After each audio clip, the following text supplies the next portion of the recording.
Everything was very nice, even, and your householder could follow along, even when you pointed out, you know, in the publication, an answer, well, it's going to assist us in that, so let's look in on the Bible study. Okay, Maribel, as we go into paragraph 16 and 17, we're going to have one read scripture, and we also have an endnote that we're going to give consideration to. But the question for 16 and 17 is, why should we commend others? I'll read 16. Would you read 17? Sure. Okay. It says, both Jehovah and Jesus generously give commendation. We want to imitate them. To give commendation that will really encourage someone involves being thoughtful and showing personal interest.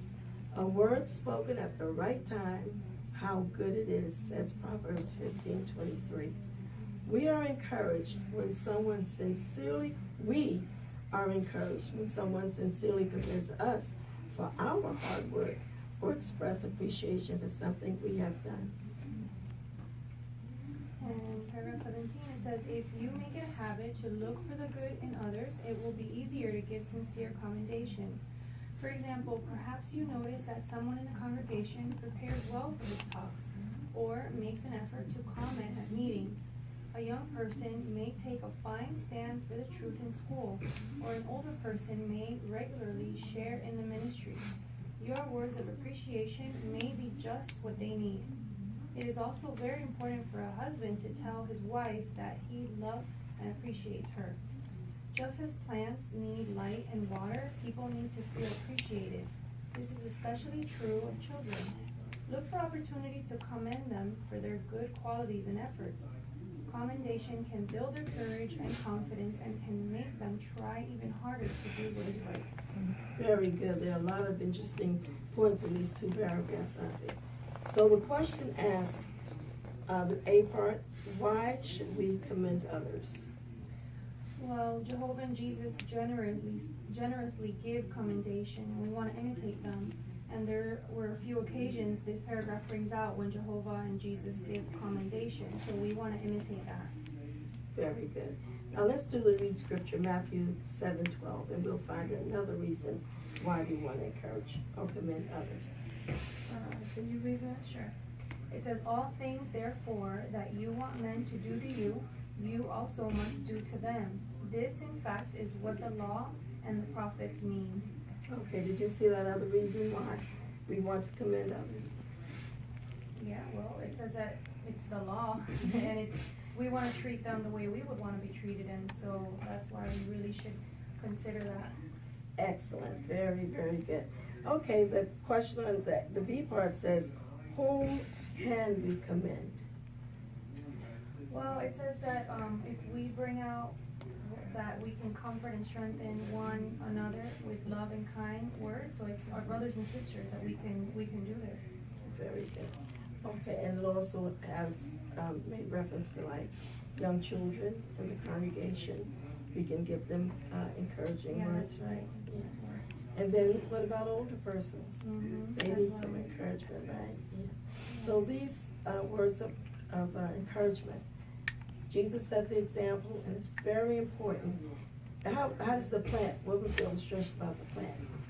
Okay, it says that just as plants need light and water, people need to feel appreciated. Very good, very good. Okay, well, let's go ahead now and read the end note, because the end note summarizes these two paragraphs very nicely. Would you do that? Yes, commendation and encouragement. All of us need commendation and encouragement. We can strengthen and comfort one another with loving and kind words. Such expressions can help our brothers and sisters to endure and keep serving Jehovah despite great difficulties. If someone feels very discouraged, we should listen to him respectfully and try to understand how he feels. That can help us to know what we can say or do to help him. Make it your goal to know your brothers and sisters well so that you genuinely understand what they need.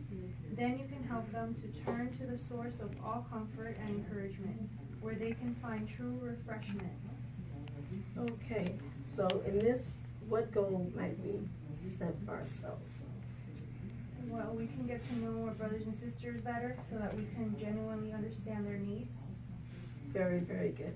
Well, I'd like to commend you because you've been doing very well in the congregation, associating, commending the friends, and thank you very, very much for the way you prepare for your lesson. It's always very encouraging to me. Oh, thank So you. we'll move on to the next two paragraphs now.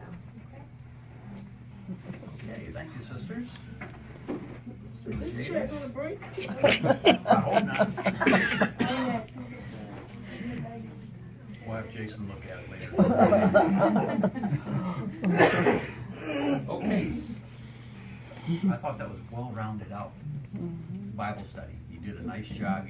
You asked the questions that were there, and you also had some others. You know, after you read a scripture, I thought did you see the reason to commend others from that scripture? So you had some good scriptures, and that's how we find out what our householder is thinking, or if they're trying to get them on the same page.